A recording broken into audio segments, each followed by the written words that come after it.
We're going to talk about the law of attraction. The law of attraction, have you heard of it? All about positive thinking.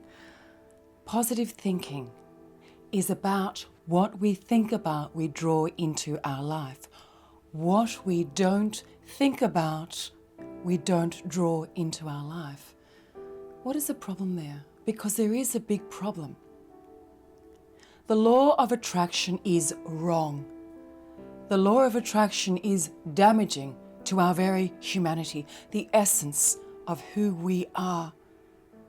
The law of attraction is selfish, ego-driven, and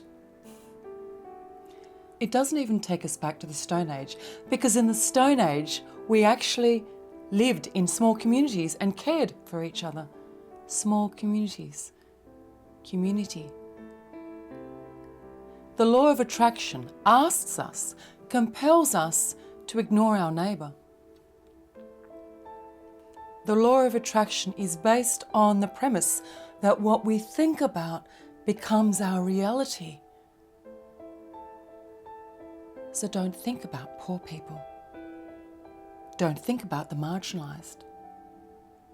Don't think about your neighbour who's struggling next door.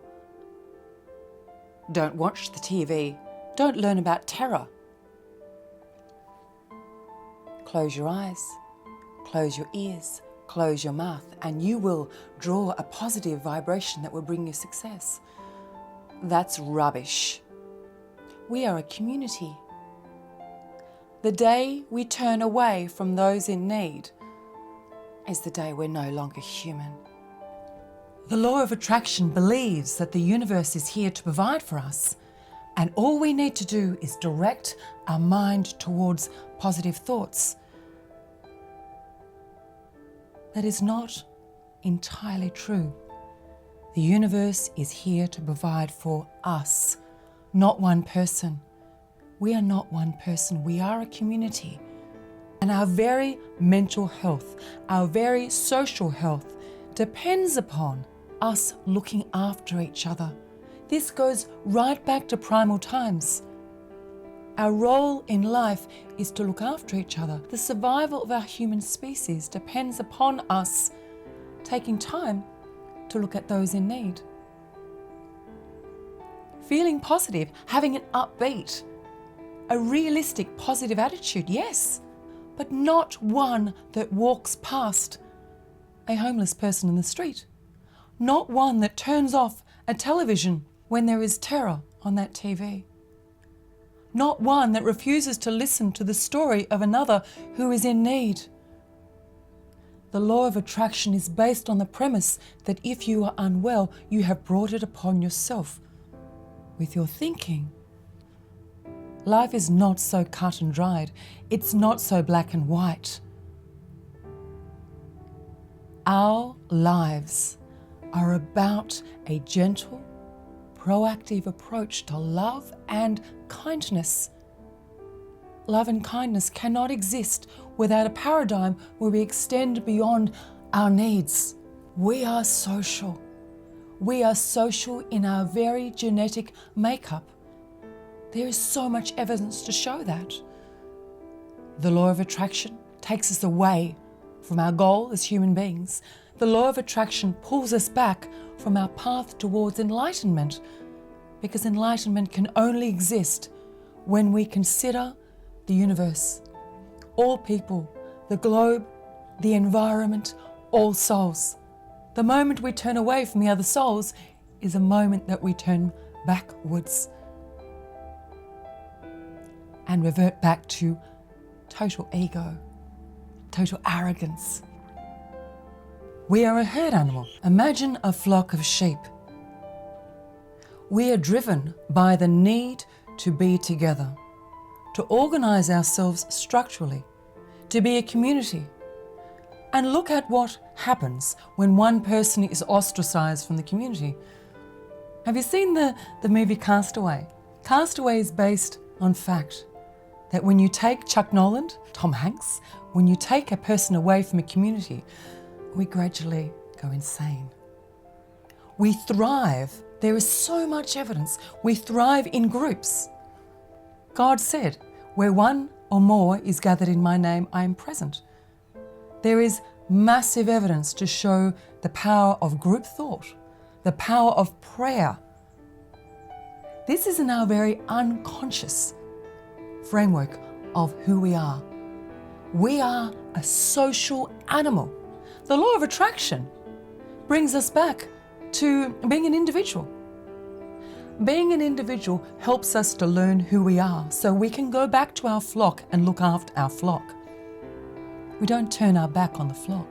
In the law of attraction, you turn your back on the flock. If the flock is sick, turn your back. If the flock is under threat, turn your back. Anything negative in the flock, turn your back. Go off on your own. If the flock divides, the wolves come in and kill the flock. In order to be safe, in order for us to thrive emotionally, psychologically, we need to be together. We thrive as a herd, as a flock, as a society. We are inherently, essentially, unequivocally social. Law of attraction. What you think about becomes your reality. What you don't think about doesn't happen. Flock in trouble. Flock needs. Law of attraction, go off and do your own thing. I would say the law of attraction is sociopathic. By definition, wouldn't you? When we first wandered the earth, the women in the group would eventually, by spending time together, all menstruate at the same time. Why is that? Because we have a deep, hidden, unconscious collective. Jung talked about the unconscious collective, the collective unconsciousness, that there is something deep within us that binds us together instinctively. So why, when you get a group of women that live together in a house, the strongest character pulls all the other women together so they menstruate at the same time? Why is that? Because yes, we do vibrate at the same time. We do run on similar frequencies. But that does not mean that you turn your back on someone struggling. That means that you go back and pick them up, and all of us carry that person, as we did when we were nomads traveling the earth. The law of attraction says leave the sick and keep going. The law of attraction says the sick brought it unto themselves. The law of humanity, the law of compassion says go back and pick up the person who is ill. Look after the person who is ill. Love, express compassion unequivocally all the time. There's something wrong. There is something wrong. When a rabbit in a warren feels that the warren is endangered, all the families of rabbits, it thumps the ground, and the frequency, the vibration of the thump goes throughout all the families, and they all know to protect each other, and they protect each other. The law of attraction says that when one person is in danger, to leave the warren and leave all the others, to remain and be exposed to danger. The law of attraction does not allow us to build resilience as a community. The law of attraction blames the victim. The law of attraction discriminates, marginalizes. The law of attraction gives us the excuse to be in denial. Oh, that person's poor because they thought about being poor. So does that mean that Ethiopia, they're not positive? That parts of India, they're not positive? That communities in the world that are exposed to terror, oh, they brought it upon themselves because they weren't positive? That is rubbish. Jung's collective unconsciousness is a start to the paradigm that actually exists. We have deep within us, so deep that we're not aware of it, so deep that it goes beyond our present development. When we are truly enlightened, all the souls wake up all at once. So if one soul is left alone, we have not truly awoken as a community. Our role is to look after all the souls. If you want to achieve awakening, if you want to achieve enlightenment, then go out and find the flock. Look after the health of the entire herd rather than just one sheep. We're never going to survive as just one sheep. Remember that rabbit that thumps on the ground. That is our role, to protect the warren to protect all of us. The collective unconsciousness is like a lake, a still lake with no energy. The collective unconsciousness is like a ripple that fans out to protect, nurture and love everybody. Prayer, group thought that is inclusive and does not marginalise or justify any form of discrimination.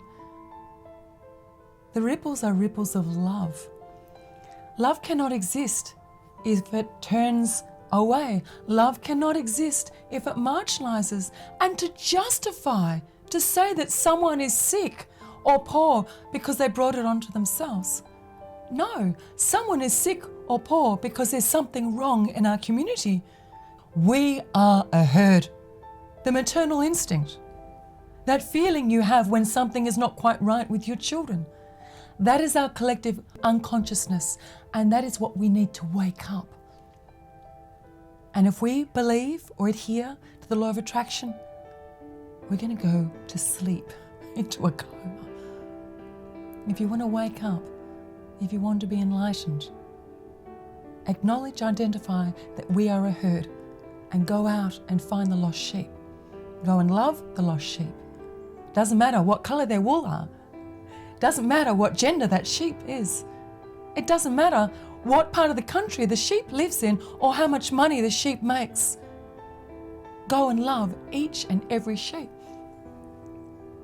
The law of attraction is not about us or our or a community or a society or a country or a globe.